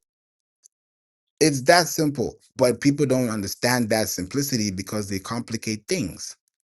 So I just hope this helped you. I feel like if you haven't understood or said or thought through this and like, yeah, maybe I need to have a paradigm shift this year, I don't know what to tell you, Juliana. Wow, wow, wow, wow, brother. You know, I am sitting here going, it's like I'm sitting in a master class. You told me all this, but I forgot. I cannot believe this. So, time to go really seriously is going to be on my to-do list on Saturday because I got some returns to get out tomorrow. But Saturday for sure, I promise you, and you be my accountability partner. I'll call you. I'm definitely by Monday, I'll have a whole new pens on there with my bookkeeping class that I'm doing on Wednesday. So thank you, thank you, thank you, thank you. I'm gonna have to leave. I have to go for a walk. Every day I walk for 30 minutes. Everybody get outside, get some sunshine, get your vitamin D. This is unrelated to marketing, but as a business owner, you need to have self-care. You need to take care of yourself, eat well, drink plenty of fluids, and keep yourself hydrated. So I'm going to go for a walk. So thank you all very much. Thank you, Juliana. Appreciate you. Yes, we got to do our walks and we have to stay hydrated. I'm even outside right now as we speak. So I had to do this outside because I've been inside the house for a while. So whenever I do Clubhouse, I might be outside. So just know that. And I love it because I can feel the breeze, like the wind is blowing as I'm speaking to you right now. If I could give you a sound effect, I would, but it's not going to be real. So just enjoy yourself, feel good. Like this life is not hard as we see. It is hard. Yes, it is. But it can be easier if you just decide to just play the long game and just do it well, knowing that you're doing it with the intention of serving, not because you want to post 3 times a day. It's up to you to decide how you want to construct that. So I hope this message helped you, gave you some insight to just make you understand the value. Welcome, Dr. Tavis. Thank you for being here. The value of what you're doing with Pinterest, because what I've just explained to you today is so big. Barnes and Noble is doing double the size of monthly viewership than it is on Instagram, yet Pinterest, sorry, let me reverse it. Instagram has double the number of posts on Pinterest. How does that even happen? Pinterest has 300K posts, 2 million monthly subscribers or views on Barnes and Noble on Pinterest. On Instagram, they have double the number of that. And their last post was 3 hours ago. That's about 600 plus posts, but they only have 1 million followers. So how is a platform that they're posting consistently having half the size of monthly viewers? That says a lot about the platform. So you decide, where do you want to be on, because Pinterest is not a platform that you want to play with. It's a platform that is so underrated that if you just position yourself and say, hey, for the next 3 months, for the next 6 months, I'm going to dedicate my time to this platform, it's going to show you a great deal. Because think about it like let me say this. You know how we talk about social media like social currency? Pinterest, if I was to value platforms, I would put Pinterest in at least the top two, not even three, top two. I don't know. Google has to be in between that. So it's going to be a Google and Pinterest fight. But Pinterest is at the top when it comes to platforms. Let's say I was only supposed to use three platforms on the internet. Only three platforms on the internet. I'll use Google, Pinterest, and LinkedIn. I know Dr. Fashion might use YouTube in the mix, and you might use something else too. It might be TikTok, it might be Instagram, it might be something else. What works for you works for you. That's amazing. I love that for you.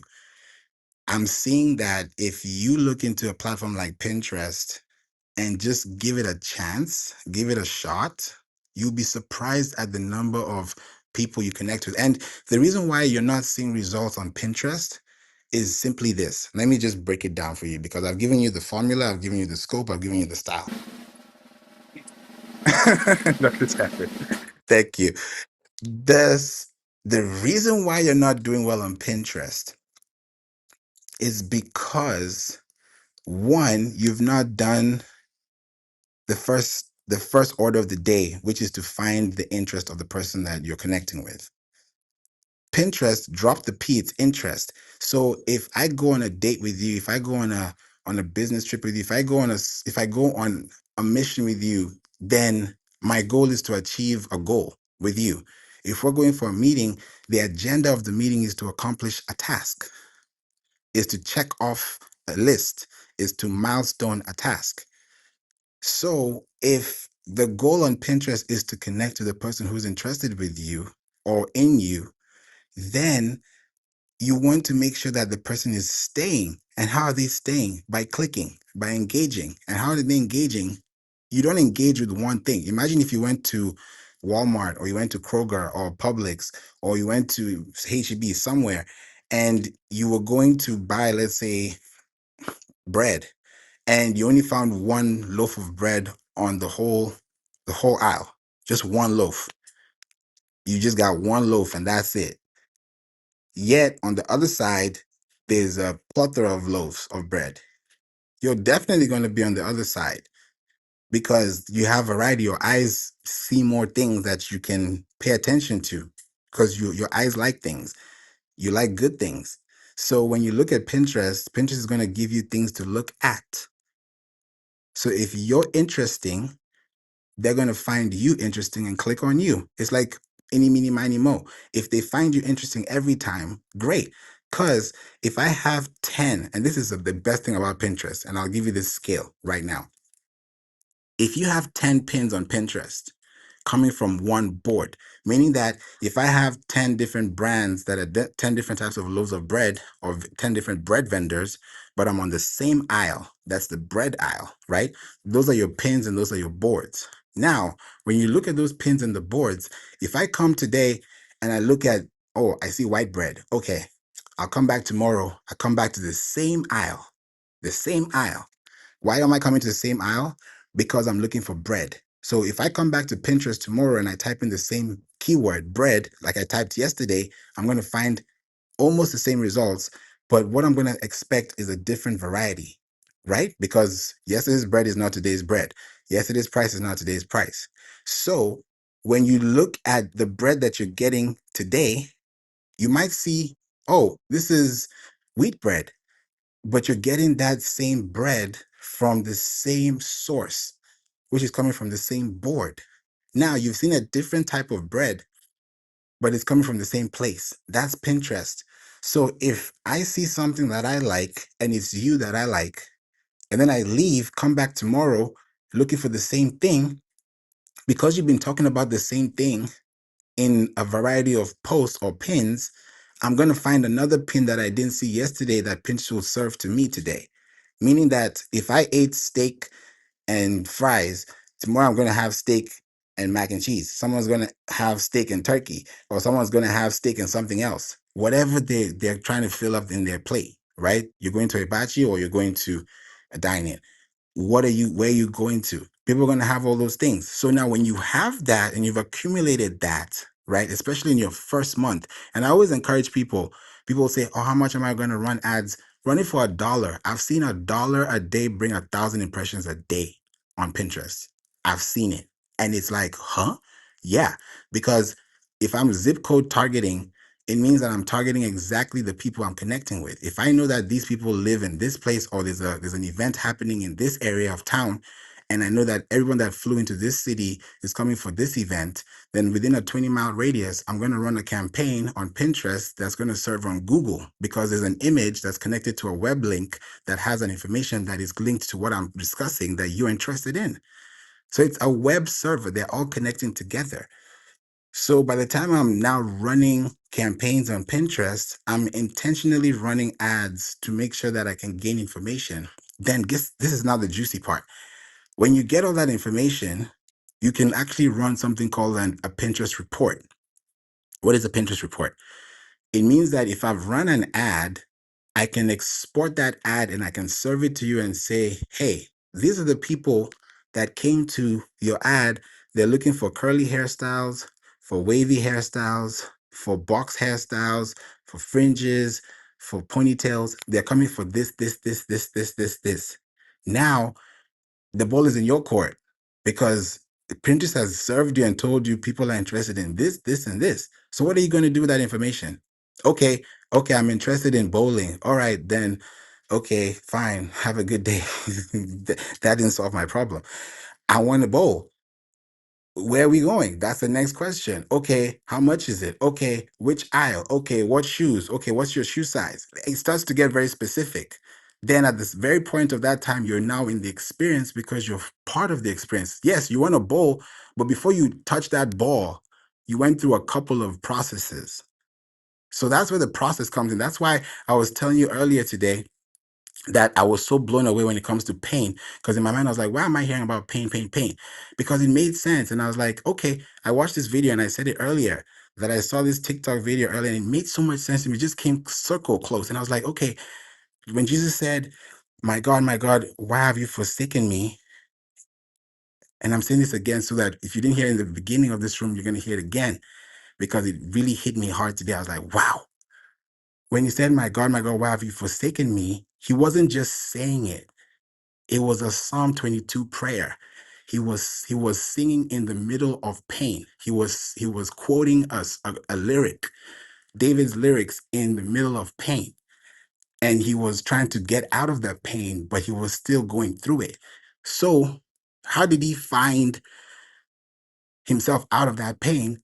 He quoted a scripture and he was able to do that with words. Those are keywords, because those keywords were the words he was interested in at that time.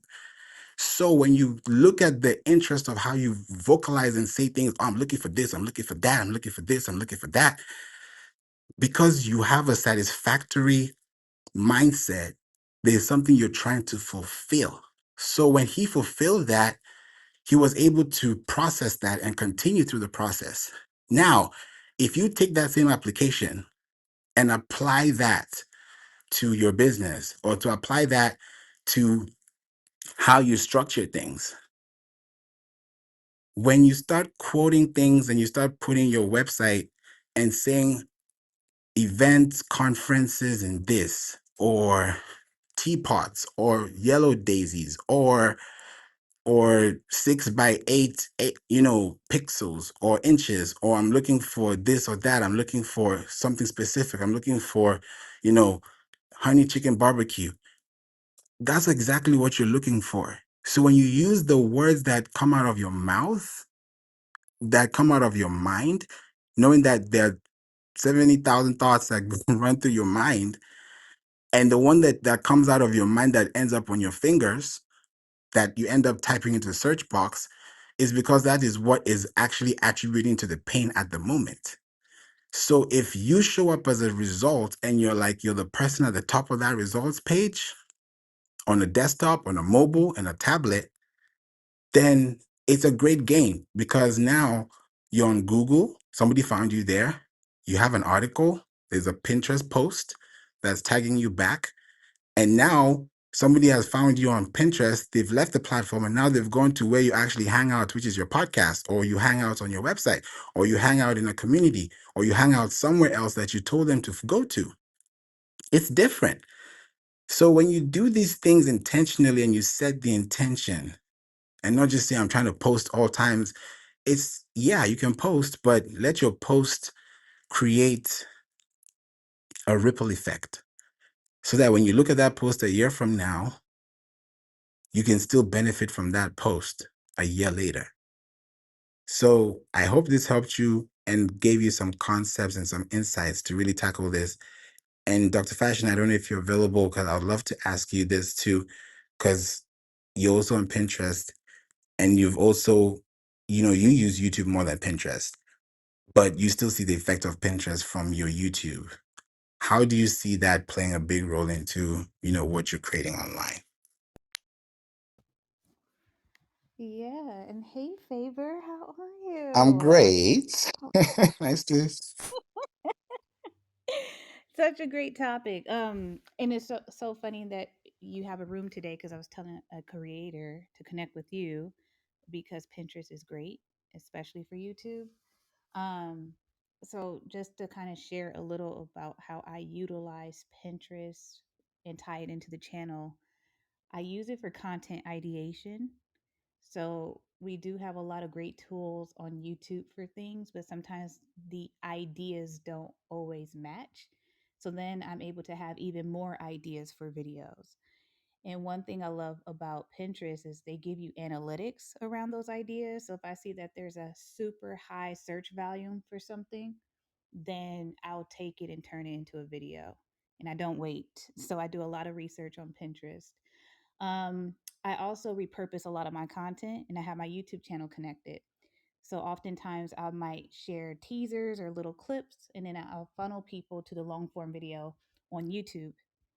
One thing about YouTube is they're very deep in details around your analytics. So if you check your external analytics, you could check to see what other platforms are driving traffic to your channel. And Pinterest is number 3 for me. So it continues to help me grow on my channel, and it's a really great platform. And I don't upload on Pinterest all the time, which is great. I feel like out of all platforms, Pinterest is the one where it doesn't ding you for not showing up every single week. So I love it. So we love the things. Yes. I love it. Honestly, you're right. You're right. It's a platform that you can literally just I call Pinterest a nest. I mean, it's Pinterest. Like you can nest content there and that content will still content years later. It will still do the job it was intentionally intended to do. Like it will be there and it will stay there as long as your content is still there. And the beautiful thing about Pinterest, one really beautiful thing about Pinterest is that on the platform, right? You can leave comments on Pinterest, and not many people do. This is like the underrated version of Pinterest because people say Pinterest, huh? What? You can leave comments on Pinterest, and those comments have date stamps. This is the value of Pinterest, date stamps, and it's happened to me several times. I would leave a comment in 2022 and get a like in 2025. This is real life happening in front of you. It's possible because somebody somewhere found this information credible at the time they found it credible. Not at the time you found it credible. It was credible to you when you posted it, when you published it, when you pinned it, but that person was not even in view. It wasn't on site. It wasn't in their peripheral. It was nowhere to be seen. But because they found you as a person that they received information from, they'll follow you. They'll like your content. They'll connect with you. And then people that are on Pinterest, don't forget, people that are on Pinterest are also on Instagram as well. So If you're on Instagram and you're posting on Instagram daily, right, it will change. So how I know, if I was to do an audit on Barnes and Noble, I would tell them that their Pinterest account is not ingested into their Instagram account. Because if they had an ingested account, all the 6,000 Instagram posts that they have would have a board on Pinterest, which will make that 6,000 plus 3,000, 9,000 on Pinterest. And that 2 million could actually turn to about 4 or 5 million because of the compound interest on Pinterest based on the number of pins. Like Dr. Fashion, you said, you don't have to be there all the time. So when you plant it and you position it there, it changes. Not every platform posts every time, but when you post on the right platform for the right reason, then great. It can really help you see this long term, really, really long term. So your goal is, how do you put it out there? If you have a podcast, if you have a store, it, even great for you. If you have a store, there are two types of, actually not even if a store only, if you're a creator, there are two types of check marks on Pinterest. Two types. That's why Pinterest is so unique. They have earned impressions. You can run an ad as a quiz and get leads. I don't know which platform you can run ads as a quiz, as an actual quiz, and get leads, or even run leads specifically by zip codes. Like, it's very, very specific. It's very targeted. On Pinterest, you can be very specific and say, okay, I have 52 episodes this year. These 52 episodes are going to have 52 links. These 52 links are going to be individually placed on Pinterest because each week I'm going to be diving deeper into one topic per podcast episode. That doesn't sound like a lot, right? When you stretch it out in a year. It becomes a lot when you have to think about the number of episodes and the number of edits and the number of takes and the number of sounds you're looking for. That's what slows down the process. So if you just cut all the noise out and just focus on giving people the value that they're looking for, it makes sense. Sometimes we just over perfect some things, yet the value was right in the pudding. It's just like you say a word and that word is what you're looking for, and that's the feeling that you're getting out of it. So it's not just because I want to post online or because I haven't posted in a while. It's because I want to make a post. When you post something, it makes sense. Like, think about it back when you're in school or in college. If you saw a post on a board and that post was not relevant to you, would you look at that post? No. That's a low impression count because it doesn't, that post is posted, but it's not posting to you. It's not about you. The post is not for you. But if I walk that post and then I see a post that I like, I'm going to stand on that post and I'm going to look at that image and understand it, maybe take a screenshot or just, print it in my mind. And then I'm like, okay, now I know what that is. I've spent 10 seconds more than the person that spent half a second on the same post. Not because the post was irrelevant, it just wasn't relevant to the consumer at the time, in real time, as opposed to it just being anybody. So your goal is to really understand how you connect with people on Pinterest.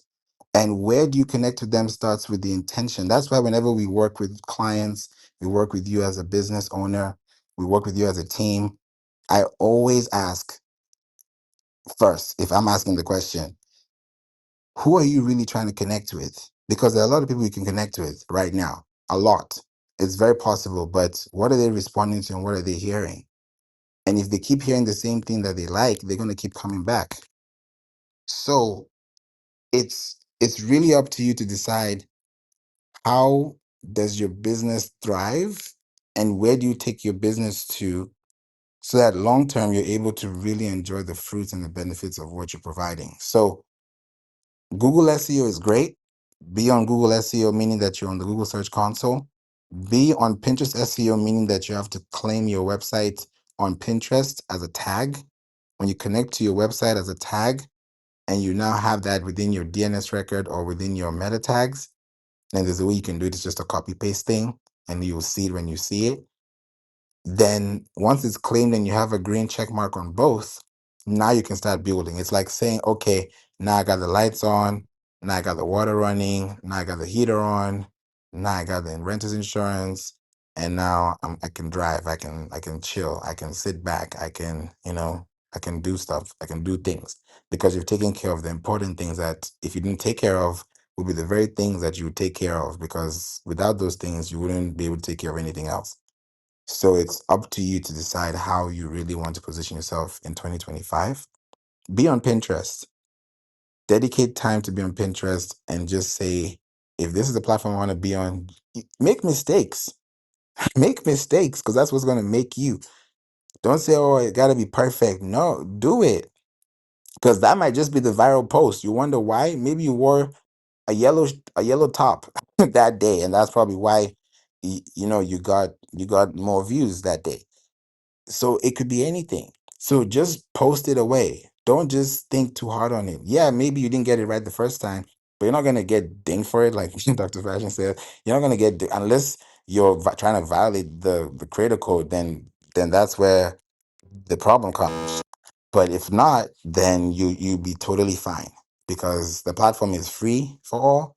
You can use it for free and just try it out.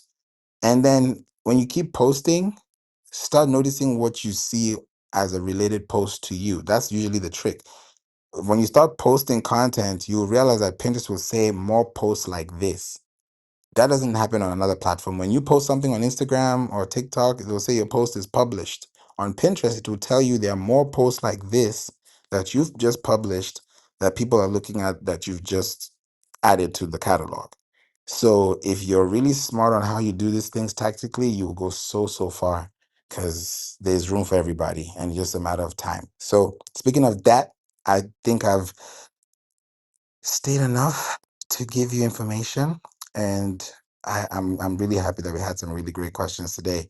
Dr. Fashion, if there's one thing you can tell anyone listening, if they're feeling like they're on the edge of imposter syndrome and they're like, I can't do this, maybe you can tell them a story or how you overcame it, or if you never did and you just went breeze through it, then tell them how they can stay confident. But how will they, do this thing and do it well so that they don't have to think about over perfecting it? Yeah. Um, yeah, that's something that's totally normal. A lot of creatives, entrepreneurs go through it. But I think one of the biggest things is having a great support system. So joining communities like this, being in Facebook groups, networking in person can definitely help you. And then also recognize that this journey doesn't have to be a solo journey. So be willing and open to not only making those connections, but doing a lot of collaborations. A lot of my growth came from me connecting with other like minded people and collaborating with them. So those are the tips I would give someone. I love that. Thank you so much for that. Yeah, you're right. It's hard to stay motivated when it's not motivating. It's hard. No one should tell you it's easy, because if they tell you it's easy, then they lie to you and you don't want to lie around you. So just be real with yourself. Tell yourself, hey, this is too much. I gotta breathe. Sometimes I even tell myself I need to sleep. Like I just say, yeah, it's time to sleep. I'm not, nah, you'll be fine. Because if I'm not fine, then what happens? Then what happens? If you're not fine, then what happens? We don't want that to happen. So to stop that from happening, we have to pace ourselves and say, hey, what's really important to us? Because when we start asking ourselves questions, are people on this platform? Is this person here? Is this there? How about you try and find out and then see for yourself and then answer the question after, than as answering the question that was not even applied because there's no theory involved. It's just an idea or thought, which is part of the 1,000, 10,000, 70,000 thoughts we have in a day. So I feel like definitely I hope this helped you. So yeah, which platform to be on? Google, Pinterest, be on both. Please be on both. If you can't be on both, be on Google. If you can't be on Google, don't start, because you're missing out on a lot of opportunities, and you're spending money at the same time, because there are a lot of businesses that are wasting money, not because they don't know, it's just that they just didn't understand the value, they didn't understand the formula, and then when you know better, you do better. Like today, I've learned some things myself that I wish I knew earlier. There's some new things I've learned today that I'm going to be helping my clients with, that I'm always learning, I'm always improving, I'm always doing things, I'm always making connections. Like it's that serious. To the point where just to give you this before we go, I said this as a review, and I got a response back so fast that it actually boosted into the traffic. Exactly. When you know better, you do better. Thank you for that reiteration. Yes, it has to be. That's the only way. I said this year I'm not playing around. So I have a team and I connect with people consistently. We're 10. And one of them is always one. It's always one. I was like, where is this person? He's not saying anything. He's not responding. He's not on LinkedIn. He's not responding to messages. He's not coming to the team meetings. I'm like, this guy, is he okay? And you can see his last seen like maybe once a week. It's not like he's off. He's just like in and out, checking in, checking out. I'm like, okay, all right, you two can play that game. So I was a little stressed out, and I'm giving you guys a real thing. I was stressed out because I was like, okay, I can do this thing on my own, but here is someone that I know is smarter than me, that I've put my trust in to do it, because I'm like, yeah, I can do it myself, but I'm not going to spend the time to do it. You don't want to be the smartest person in the room. So I'm like, I can still do it, but I'd rather not. So I said, you know what? I'm going to do it. So as I was doing it, and let me just give you an example, I was trying to do some technical SEO. And that is the most crucial, painful part of SEO that people don't talk about. Technical is like a car. Everyone loves the air conditioner, you love the wipes, you love the sofa set, you love the music. But when it comes to the oil and the engine and the gasket and the turb, you don't want to touch that. That's the technical piece, that if it's not fixed, that's a problem. So I said, okay, let him handle this technical thing. And it was working really well. And then he stopped responding.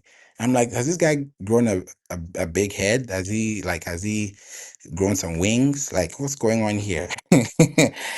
Okay, let's work this out. He doesn't say anything. The first time he calls me back, he's like, yeah, I'll call you back. I'll call you back. I'm like, you call me back? Okay. All right, I'll wait.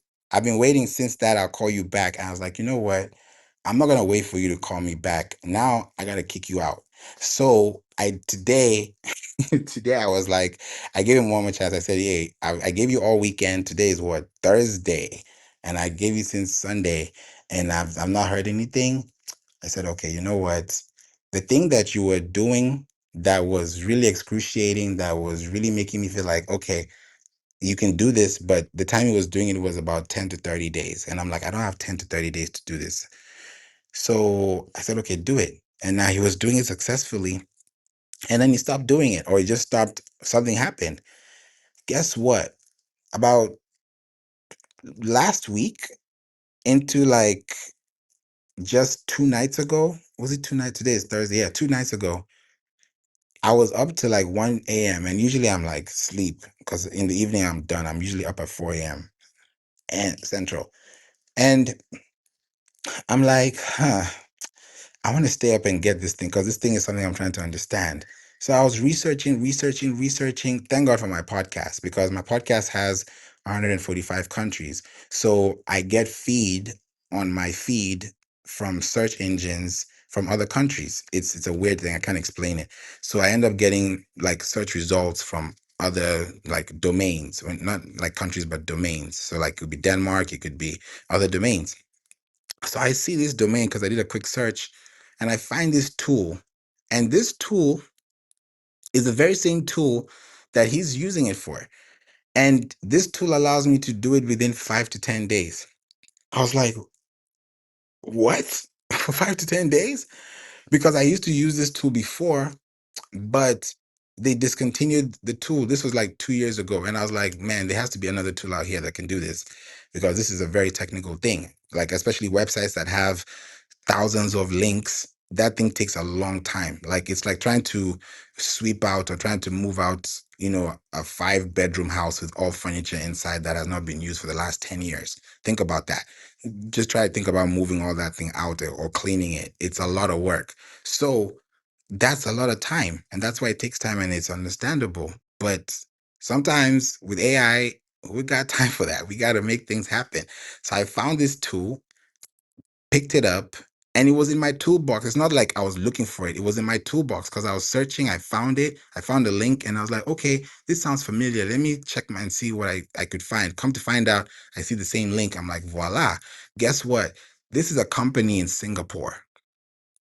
And Singapore is the third most listened to country on my podcast out of the We Don't Play podcast out of 145 countries. So Singapore is third.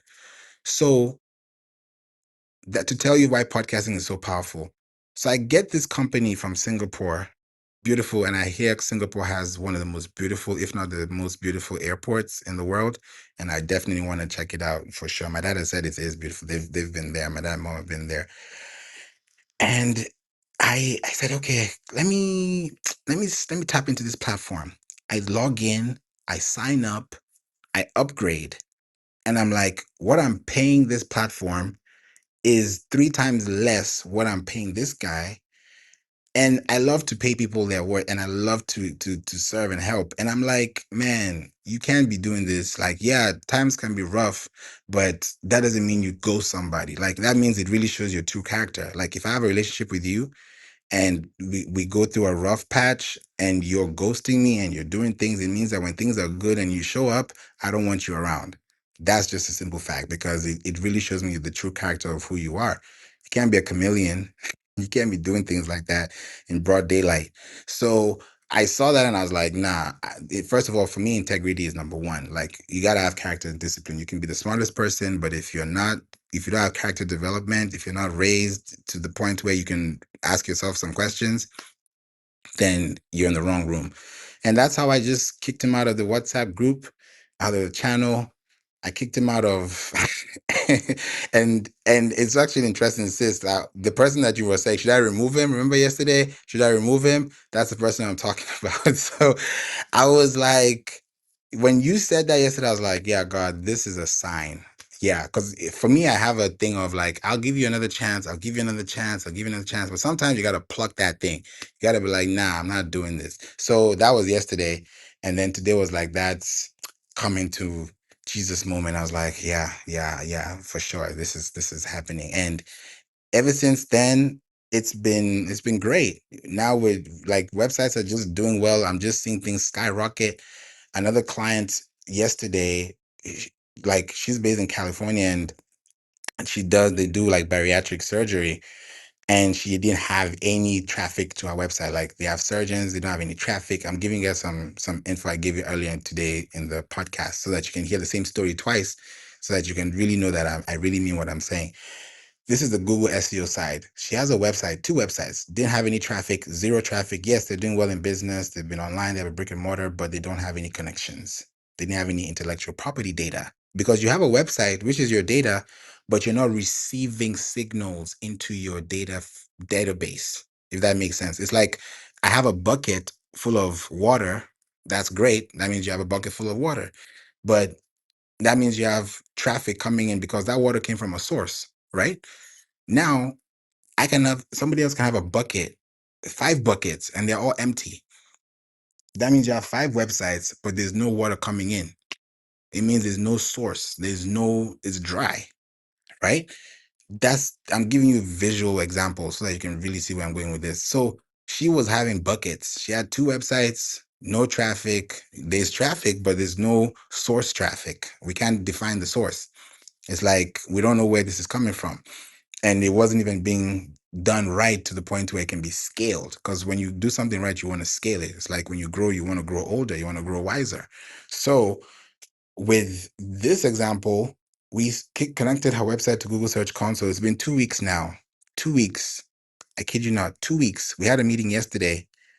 I opened the Google Search Console in front of her. She saw it because she saw it. We always record meetings, so we have the recordings. So we can always go back and check with our AI note taker with Fathom. And I was like, look at this. Oh my goodness. She's like, what? It's like, yeah, you've gained traffic because now when you type in the name of the surgeon for that hospital, her website shows up before another website. The surgeon's name shows up at the top with the phone number to the point where even the phone number of the hospital, of the clinic, the center is showing up on the Google Search Console. And she jumped from 0 impressions to 20,000 impressions. 20,000 impressions. Where do you do that at? Where?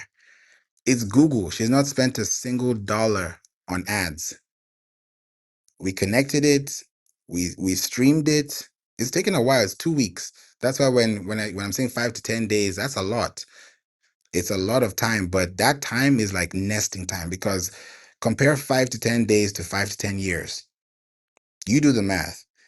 Do you want to go through the pain for a little bit, go through it, get out, do your best, and then thrive and shine? Or do you want to just wallow and swallow? You don't want to do that. So I'm just telling you what I've gone through so that when you're hearing this, you're like, yeah, because I know someone's going to send me an email in a year from now talking about this story because I've seen it happen before in another episode. So it's real. I'm just telling you what I've experienced. And we're not perfect. It's just that, if you have the right principles, you got to do the right thing. And that way you're able to shine. And, everybody has a chance. And at that point, you just have to make sure that you're doing the right thing for the right people at the right time. So thank you for being here. Appreciate you for listening. Dr. Fashion, it's always a pleasure having you here with us here in the Marketing Club. Thank you, Sis. Thank you, Unique. Appreciate you, Emmanuel. I'm going to reach out to you as well. I saw your message, so I'm going to hit you back. Valerie, let's start that Pinterest. Let's go. Let's make it happen. Definitely, can't wait to see you out there as well. Number one blogger, appreciate you for being here, man. Always, always, always appreciate you. Leanne, Pesman, Happy, Love, good to have you here as well. Ambitious Butterfly, Suresh, and Aaron, thank you for being here. And also Huang, thank you for joining. If you got a pink ticket, please click at the very, very top. That's where you're going to see the Marketing Club. We're growing. We are growing. And we're at 351.5K members in this house. We're a lot of people here, so just be here because we keep bringing a lot of stuff. So before we go, I want to give you a chance to tell me, and if you guys put in the chat, I will take a screenshot of the chat and I will bring these topics to the Marketing Club. What would you like me to talk about? What we talked about pain today, and I want to solve problems. And if you really want this solved, book a call with me and click the link above so we can actually talk about it, privately. I'm going to be bringing topics to Clubhouse. So, what do you want to understand or solve? Put it in the chat. It could be in 1 or 2 words. What topics are you trying to understand, marketing wise, SEO wise, Pinterest wise, Google wise, email wise, whatever wise that you need? I'm giving you a chance. We got a minute to go. So, this is something I want to dive deeper into. So if you have anything, please put in the chat. If you don't, then I understand. Okay, Suresh says Pinterest SEO. Okay, great. All right. I'm going to bring this back because Pinterest SEO has been on my radar for a long time now. And I feel like now it's time to really, dive even deeper into it. So I will bring this up. Okay. All right. So that's the only thing I see. Okay. Another one came in. Valerie, consistency and juggling multiple platforms. Yeesh. That's a big one. That is a big one. Okay. I would definitely say, yeah, using Pinterest would be a great start because once you use that platform, it's definitely just the best platform to use, in my opinion, just because you don't you don't have a problem posting. Like when you post on that platform, you know exactly where it's going. And if you're posting with intention, you'll always get the right feedback. Okay, so it looks like we have two. So I'm gonna have this two copied. And yeah, definitely. yeah, please start Pinterest. Start with a business account and start off. And how you get a business account is sign up with your work email address and then convert to a business account. Then from there, you'll be good to go. But until then, I'm going to see you guys tomorrow. Tomorrow is what, Friday? Let me see. Am I going to do a room tomorrow? Tomorrow.